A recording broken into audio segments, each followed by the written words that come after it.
Welcome back to the BHF Boardroom Series. I'm Matt Hughes, founder of Accommodate Consulting and creator of the business of hotel franchising, maximizing performance and profit. If you've been following the series so far, you'll know we've covered operations, organizational design, and storytelling. Today, we're pulling those threads together and testing them against reality. I'm joined by Mark James and Jake Mason, founder of 0120.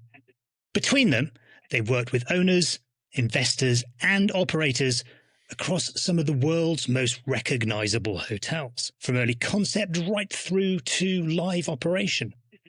This isn't a conversation about logos, mood boards, or hard brand rule books. It's about what actually happens when brand ambition meets owner reality in independent and soft brand hotels, and why some concepts endure while others quietly underperform once the doors are open. Mark, Jake, great to have you both. How are you? All good? Good, thanks. Good? Excellent. Look, before we get into the detail, it'd be good to ease into this and let you frame things in your own words.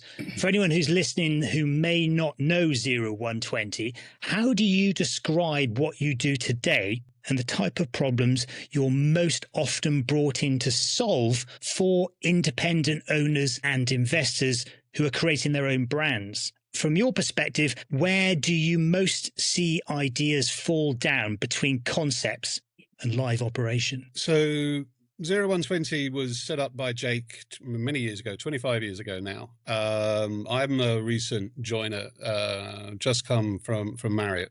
0120, I believe, really adds value in the market now, helping the owners create brands that actually mean something.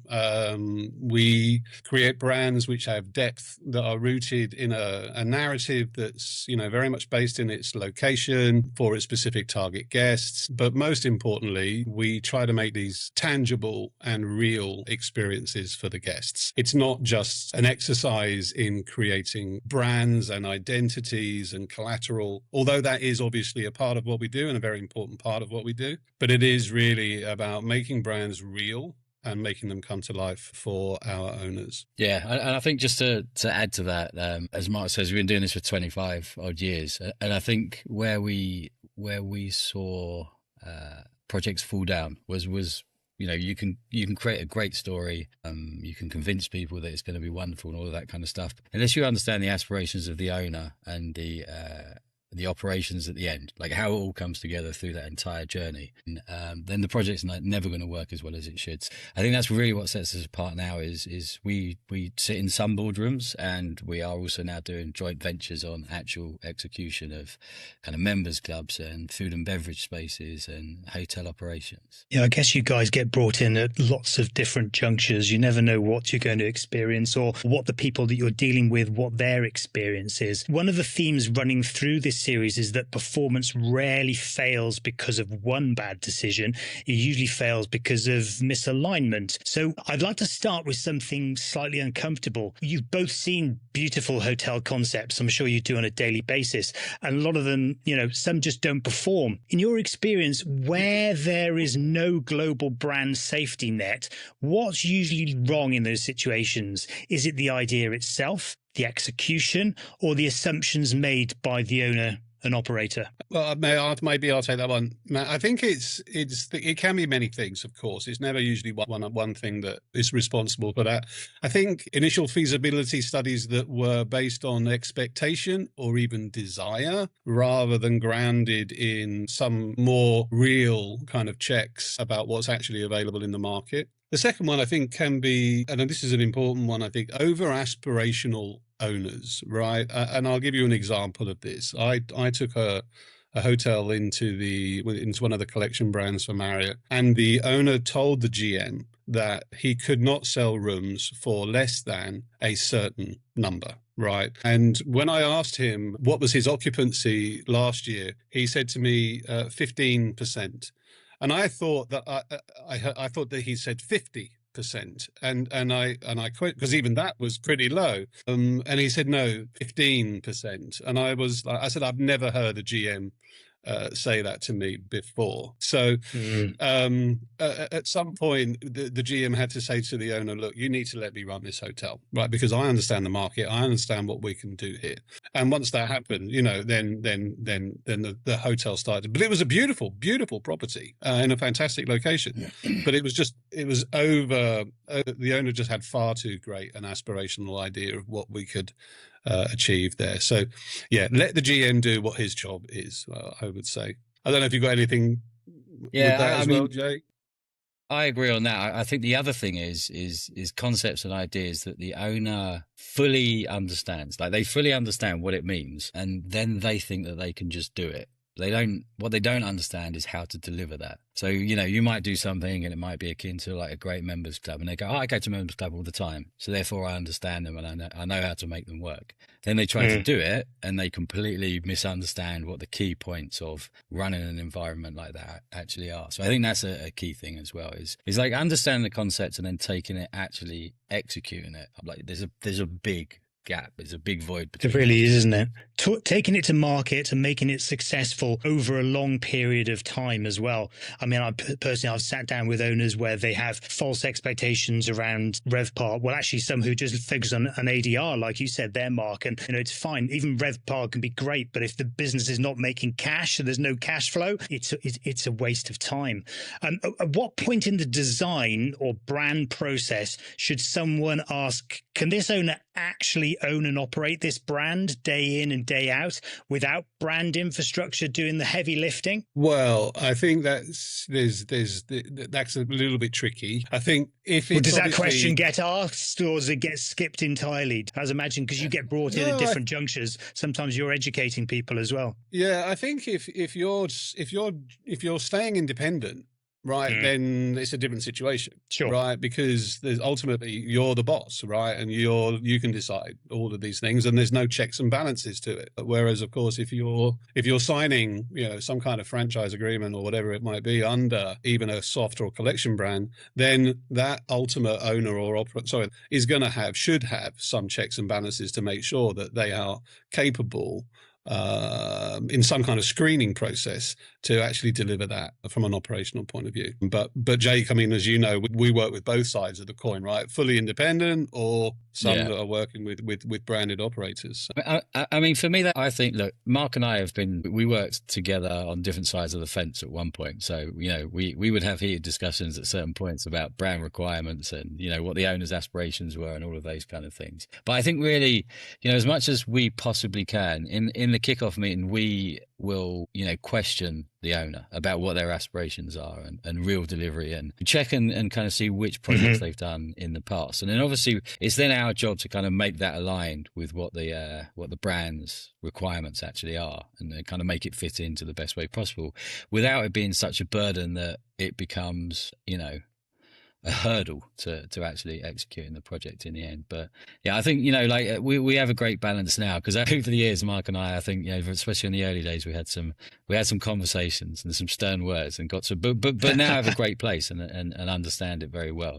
Talk about the kickoff, and I think for any kind of long-term relationship, that setting motivations and expectations is so important. Otherwise, it's only going to go one way. But a lot of hotel concepts sell aspiration, and Mark, you talked about it at the beginning. Aspiration is a big part of it, be it lifestyle, emotion, narrative. Where does aspiration start to create operational drag in independent hotels, where complexity lands directly on the owner's P&L rather than being absorbed by a larger system? Okay, well, I'll kind of answer that one with another little example that actually Jake knows very well, because it's one of the projects that we both worked on together, without mentioning names. So one of the owners had very high aspirations of F&B concept, right? Very passionate about F&B, really wanted to develop something very special for the property, brought in a named chef, went through two designs of the restaurant to get to that point of concept, but its location was possibly a secondary location for F&B, right? There were other better places with better footfall. A year, I think almost 18 months down the line, the actual operator pulled the celebrity chef out of the restaurant and started putting burgers and steaks back on the menu, because that's what his guests really wanted at the Sure. end of the day, right? Seen it a They were million business times. transient guests. Yeah, they were coming in from a day of meetings or whatever it was. All they really wanted was a burger or a steak. Now, once they did that, the whole thing stabilized, and he sold 100 burgers and steaks or whatever it was in the first week. So, as an example, I think, this aspirational piece, it comes up every time. As you know, Matt, we had Carlton Irvin, who was the chief development officer at Marriott. He turned around and said, every courtyard starts life as a Bulgari. Right. And then we slowly kind of come back to, right, what the brand should be. Reality. Right? So Yes. I think having realistic expectations is probably key there. Yeah, I agree on that. I mean, the frustrating one about that particular project is we were hired because our office was almost next door to it, but they didn't actually listen to the recommendations we were making. So again, I think that's taking, again, people think they understand what F&B is, and they might where they go, but not somewhere else. And so some frustrations come from there, yeah. And this is why, third parties, consultants, experts exist, because they've been there, they've got the scars, they understand what works. They understand, first of all, what you're looking at aspirationally. It'd be great. Of course, everyone would love to have a Bulgari. But if you're in Ipswich, it's not really going to work, or whatever it is. There's dynamics and there's experience. Owners often say, I bought into the brand, not the complexity. I mean, I used to hear it all the time. Where do you see the biggest disconnect between what bespoke or soft brands promise and what owners actually experience once a hotel is open and trading? I'll leave that one with Jake. Yeah, I mean, I guess again there's so I think when we're working with soft brands, it's a weird kind of triangle of kind of relationship that kind of goes on there. And you obviously have the owner with the aspirations, you have like a company like us that's like delivering concepts, coming up with concepts, and then there's the brand and the brand requirements and all of those kind of things. And I think what's really key is that those things are always aligned, like from the very beginning, because if they're not aligned, then it will break, it will fall apart. So if we were to just go off with the client and create something with no thought of what the brand standards are, the brand requirement, the model, the platform that they want their brand to under, then is very, we could create something that just simply doesn't fit with that. But the owner loves it, right? So then there's a fight between the brand and the owner of the property, and that becomes, a case of us becoming like marriage counselors at that point, trying to kind of like bring the things together. And, yes. And we've come in like halfway through a process where someone else has started it, and we kind of have to do that marriage counselling. Those are always the best, aren't they? In the end, so they are the most fun when you're halfway through a fractious relationship. So for me, I think that's what it is. It's really making sure that alignment is there, because if any one of those, it's kind of like the fire, oxygen, the energy, oxygen, heat, or whatever it was, the triangle. The triangle. Fire, you need all three. It's basically all three of those kind of like in harmony. Otherwise, the thing falls down. And we've seen it from both sides again. Mark's seen it very much from the brand side, and we see it from the agency side all the time. And we're very close with a lot of owners, and we see their frustration. So it's a case of managing that process. Yeah. Some hotels. I think, go on, Mark. I was just going to say, I don't actually think sometimes there's I think there's a healthy tension. I don't think there's a necessarily. Conflict is good. Yeah, definitely. Tension isn't necessarily a bad thing, right? Mm-hmm. Because if using Jake's triangle situation example, right, if you end up with one side getting their way too much all the time, then the whole thing becomes lopsided, right? And that occurs in all different parts of it all. Owner relations with the operator, owner relations with the branding agency, development's relationship with everyone. When we get into operations, it's if you allow it to go on, so that I think it's a healthy tension. There's nothing wrong with that kind of level of debate. It often keeps you on the straight and narrow, I think, to a certain degree. Yeah, like I think you need the tension, but you need to understand the balance, because if we did a concept and we only listened to operations, like it would be the most unexciting, dull environment that you'd ever go to. It would be very emotional. Yeah. And if we only listen to the music programmer or the interior designer, it would it would look and sound great, but it wouldn't function in any way whatsoever. So Mark's right. The tensions need to be there, because the tensions are what deliver the great results in the end. And I also think that us as a agency, we like to collaborate with a lot of people to have more of those tensions in the creative process. We don't go, we are the overlords of everything. So we use great music programmers, we use great ID firms, and the process is actually collaborative. collaborative. Like there's, a lot of people say they collaborate and it's kind of like, we've done this, now you do your bit. That's not collaboration, right? So we like to get to the table and have those tensions, even with the operators, get the operators in early, and let's really kind of like work this through. So yeah, I think. And I love what you mentioned there about the process, and it is a process and it's over time and it evolves. Your job isn't just there at the beginning. The brand evolves, isn't it? So it's an ongoing relationship. That reset needs to happen. So again, you keep that balance. Some hotels look incredible at opening and then fade quickly. Others quietly compound value over 5 or 10 years. What early brand and design decisions made before opening do you see compounding value in owner-led hotels over time, or quietly destroying it? Well, I'll take it from a design point of view, and then maybe Jake can. I know I think he's visited many more hotels than me, and I think he has more experience of those. But for me, there are, especially from a design point of view, there is a tendency, especially from a cost perspective, to cut corners. Right. I mean, it does happen. We all know value engineer. This infamous term of value engineering. Right. Mm. But as my dad would often say to me, be careful, because it will often come back and bite you, right? If the air conditioning, system that we don't want to see, that it's going to cost a lot of money. If we can cut some corners, great. But then 3-4 years down the line, the whole thing starts to fall apart. Guests start to complain. We substitute materials for lower cost materials. They start to fail. The hotel starts to fall apart much, much more quickly than we had anticipated. As you say, Matt, on opening night, the PR team are there, the marketing team are there, right? It's all looking beautiful, and we have a wonderful time, and then we all move on to the next project, and we have to leave it in the hands of the on-property teams. But I think that's from a physical aspect. But I think, Jake, you have quite strong views about it from a culture building maybe point of view as well. Yeah, I mean, it's a similar principles to what you say, Mark, with design, in that if you you give up here and then everything kind of falls off, right? And I think that is people give up too early, and that is key with the experience as well, because I think you can take a building with great interiors, or you can take a building with great service, and most people are going to come back to the one with the great service, right? If you have all three of these things, then that's like the perfect result, yeah, right? Utopia. But the human layer. The human layer and the ongoing kind of practice is what really needs that constant check-in. So yes, we need like a really solid, great foundation, the building, the interior design, the concepts and all of that kind of stuff. But without giving it its soul, without, really kind of implanting a soul in the hotel, it all falls. There's a lot of forgiveness that can be given. We see it with Apple. Apple brought out a phone, the aerial wasn't working. Steve Jobs just said, hold it like this, and it will work perfectly. And everyone goes, oh yeah, that's great. It's a great solution, right? It sounds crazy when you actually think back to it.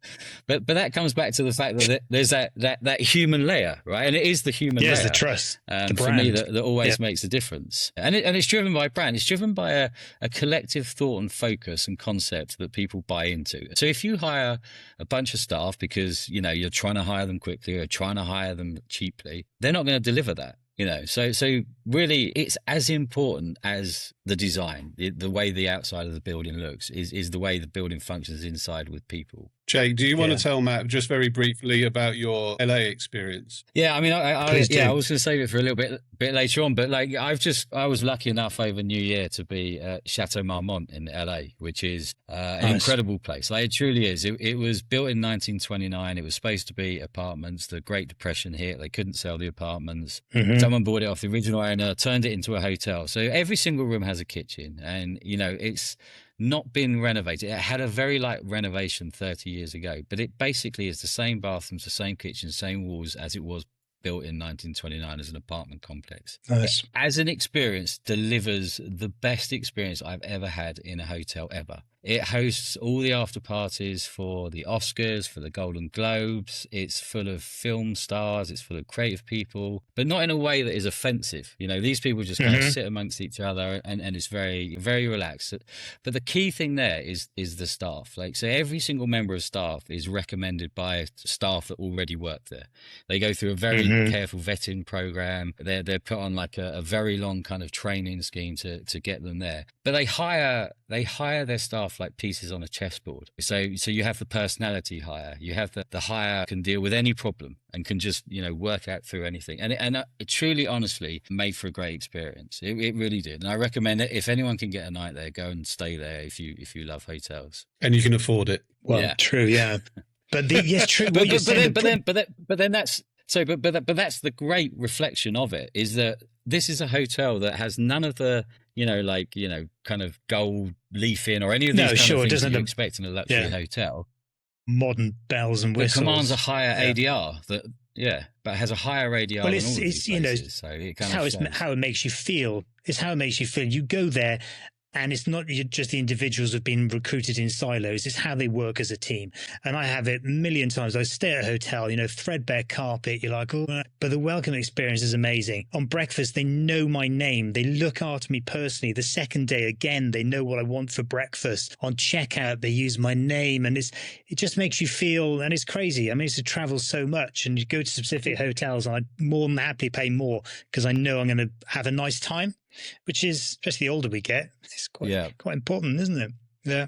Let's talk a little bit about experience-led brands, because, they are notoriously hard to scale without dilution. And Mark, let me say, you've done a great job in this space. In soft brands where there is no manual to hide behind, what absolutely has to be repeatable if an owner wants to grow? And just as importantly, what should never be systemized because it's the very things guests come for? Well, I think that for me, we approach, especially with all the properties in the Autograph collection, all the collection brands within Marriott, and all the hotels that we do now with 0120, everything is grounded, everything is rooted in its specific location, as I said earlier, in its own narrative. And that really needs to just be fully baked in, right? And I think once that has been done, it doesn't become a standardization in that sense, Matt, but it becomes part of the living, breathing soul of the property. And I think, we've all heard the expression drinking the Kool-Aid, but if the team have fully taken it on board, then, one of the things that I used to do when I was at before, when we would open hotels, we would do the staff immersions, the brand immersions for all of the team. But I would actually say to them all, I often stand up in front of 300-400 people and say, look, we've done all this work. We've created the hotel, the bricks and mortar, everything that you see around you, all the service principles and protocols. But it's over to you now. Right, you are the people that live and breathe it. To Jake's point a moment ago about Chateau Marmont, right? We walk away, you deliver it, right? That I think was really what has to be kind of baked in and standardized. It's more the process than the features. Standardized is the wrong word. Yeah, but it's more just buying into the whole heart and soul of what it is that you're doing, and then how you go about delivering it through all the service procedures and touch points and so on. I think there's a huge part to that. Yeah, I think it's key to have a framework. It's like, if you likened it to football, you've got to play football on a football pitch, and there's got to be 11 players on each side, right? But then once you define your game strategy and your style of play, it's down to the individual players to take that on board and deliver it themselves. Yeah, completely. You got me thinking about football early on and hammering and sticking to a system and how you got to be flexible and so on. But having this solid framework, it's so important. And that journey, like, I love the fact that you used to go in and see all the staff, all the associates, because they have to buy into it. It's such an important part that they understand what that brand is and what it is that you need to deliver to bring that consistency. Either of you, if you were advising an investor today, what soft brand or independent brand questions should they be asking before signing the check that they almost never do? And I literally did this a few days ago in Cairo when I went out to see a new owner who wants to do a new tribute portfolio hotel. And it was really very simple, which was, what do you want? What do you want to achieve, right? Because, you've got to give me some parameters here, right, and boundaries, because, otherwise we're just going to run off and, I don't know, but you need to kind of keep me in check here, right? Budget, I know, is something that we always have to talk about, right? I mean, these are questions that we need to ask. We need to understand, right? There is a physical reality to all of this at the end of the day. What does your market expect from you? What do you want to give to the market, right? What is the market, especially especially in the Middle East, right? As I say, in that particular market, there are cultural things that we need to be aware of, that we need to sort of bake into everything. Who is going to be operating this at the end of the day, right? Who's actually, coming back to what we were talking about, what are, who's actually going to be delivering this to the guests, right? So these are the questions that I and ultimately, and the one that I like to finish off with really to all people is, okay, what does success look like for you in 5 years' time, right? If I've done my job properly, what would that look like to you, right? Just give me the straight answer off that, right? Because that will, without even thinking about it a little bit, right? Just kind of what's that off the cuff answer? Because I think that's often the guiding principle that we should. No, it is very, very important. What about if we flip it? What should the owners be asking the brand? There'd be blind spots in the owner world. What would really help? Well, I'll start with this one, and then Mark can probably have an opinion. But I think the starting point for me, for most owners, and this is where it starts to go wrong from the start, is always the financial side. It's kind of like, how much commission, like how much key money, like all of these different things. That what am I going to get from it from a financial point of view? And when? And for me, I think, and when, and I think often that sends people on the wrong path. Because they'll sign up to a franchise agreement or whatever it is based on those kind of principles, and then try and force something that they never thought was going to be what they wanted, because that's what those brand requirements are for there. So I think for me, it's really try and get away from that. Like, have that as a secondary. Like, know that as an owner, you're a great negotiator. You're already in a position of like owning properties and all of this kind of stuff. So you're great negotiators. Work on the brand components first, and make sure that what the brand standards are, like what their framework is for brand, are going to be aligned with what you want before you start negotiating on the financial side of things, because you're going to do a good deal. And most people are good at doing deals. So I would say just flip it at first and make sure that's lined up properly. I think you've hit the nail on the head there, Jake, in terms of having those conversations up front before pen goes to paper, because that is the time for negotiation. That is to get clear on both sides. Okay, this is what we're going to do. This is what we're going to do. Pretty clear. And then we progress together. As we talk about the future, let's look ahead a few years now. And what do you think the industry will finally stop doing because it simply doesn't work anymore, particularly in owner-created brands? So I think, being like quite cynical, I think the industry takes a long time to react. But I think, better properties will stop doing, things. And, I come from a brand world where we're supposed to constantly consider trends. Okay. And that's like one of the things we're supposed to look at. And in the world of retail and fashion, that's fine because they can move quickly. Okay. But in the world of hotels, it's hard because, a trend is today. And in 4 years' time, when the hotel opens, that trend might not exist. So I think being less tied to trend and being more tied to a concept that provides longevity is really key. So not every hotel needs a speakeasy. Not every hotel needs a spa. It doesn't need to be greenwashed or wellness washed or any of these kind of things. It's really getting away from that stuff. So designing for Instagram, it doesn't need to be in every single hotel, but maybe it needs to be in some. So I think, for me, basic it's fundamentals with following short-term trends in a world where we are very long-term. Yeah, I was talking just last week with another guest and about it being an iterative process. The hotel world moves very, very slowly. And if you do make these knee-jerk reactions to trends, by the time it's implemented, the trends have changed and it doesn't work. I'm going to throw a few quick ones at you to close this out. What's the most overused phrase in hotel branding? Curated experiences. Yeah, what does that actually mean?